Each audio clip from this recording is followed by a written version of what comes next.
जब हम पार्लियामेंट के बारे में पढ़ते हैं तो उसके साथ साथ ही पार्लियामेंट्री कमेटीज के बारे में पढ़ते हैं। भाई क्या है ये पार्लियामेंट्री कमेटीज, क्यों बनाई जाती हैं? ये पार्लियामेंट के वर्कलोड को कम करने के लिए बनाई जाती हैं। और ये दो टाइप की होती हैं, परमानेंट, नॉन परमानेंट। जो परमानेंट होती हैं वो पर ईयर बनाई जाती हैं कॉन्टिन्यूस बेसिस पर, और इनका जो टाइम पीरियड होता है वो 1 साल का होता है।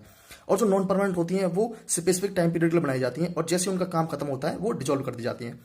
अब हम परमानेंट जो पार्लियामेंट्री कमेटीज हैं उनके अंदर बात कर रहे हैं पार्लियामेंट्री स्टैंडिंग कमेटीज की। कितनी होती हैं? ये 24 होती हैं, जिनमें 31 मेंबर होते हैं, जिनमें से 21 मेंबर लोकसभा से और 10 मेंबर राज्यसभा से होते हैं। ओके। और ये जो 24 पार्लियामेंट्री स्टैंडिंग कमेटीज हैं, इनमें से 16 जो कमेटी हैं वो तो आती हैं लोकसभा के अंडर में, और 8 आती हैं राज्यसभा के अंडर में। अब सबसे महत्वपूर्ण बात ये है कि भैया ये जो कमेटीज हैं, क्या ये भाई जो इनकी जो राय है वो क्या बाइंडिंग है उनके ऊपर, गवर्नमेंट के ऊपर या फिर पार्लियामेंट के ऊपर? तो भैया नहीं, ये जो कमेटीज हैं वो एडवाइजरी नेचर की होती हैं। ठीक है, ये जो भी एडवाइस दे रही हैं या फिर कोई भी राय अगर गवर्नमेंट को पार्लियामेंट दे रही है वो बाइंडिंग नहीं है।